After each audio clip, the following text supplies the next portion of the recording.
পিছতে কুৰবানী ঈদ তথাপি আজি চিকেন লৈ আহিছে লুৰাৰ কাৰণে জানেনে তাই নহয় মাছ খাব নিবিচাৰে আৰু কণী চনি কিমাননো খাব সেইকাৰণে অলপখিনি চিকেন লৈ আহিছে এতিয়া মই ওলাই ল'ম আৰু ৰাতিপুৱাৰ কাম চাম হৈ গৈছে কেইটামান কাপোৰ আছিল ধুই দিছোঁ ঈদ বুলি কথা ন কাম চাম তো কৰিব লাগিব এনেতো আগতে কৰি লৈছোঁ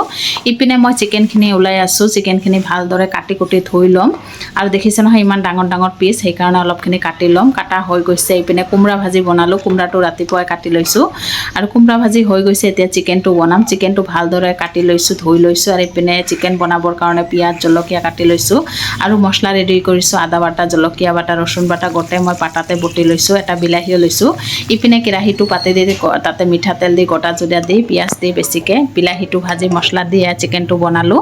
আৰু ইপিনে কোমৰা ভাজি হৈ গৈছে অলপখিনি মাটি দালিও বনাই আছোঁ আৰু নহয় বকফুলৰ পকৰি ভাজিম মানে কেনেকৈ বনাওঁ দেখাম বাৰু মই গা চা ধুলোঁ ধুই পেলাই এয়া আহিছোঁ এতিয়া বকফুলৰ পকৰিটো ভাজিম মানে গৰম গৰম খাবলৈ ভাল লাগে ন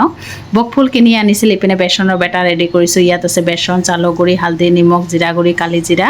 অলপ জলকীয়া গুড়ি দি পানী দি মিহলাই এয়া দেখিছে নহয় গৰম তেল দি দিছোঁ দি পেলাই এয়া বেচনত ডুবাই ডুবাই ভাজি আছোঁ ইমানে ধুনীয়া লাগে নহয় খাবলৈ আৰু দেখিছে নহয় ইমান মচমচীয়া হৈছে এতিয়া দুপৰীয়া ভাত চাত খাম আমি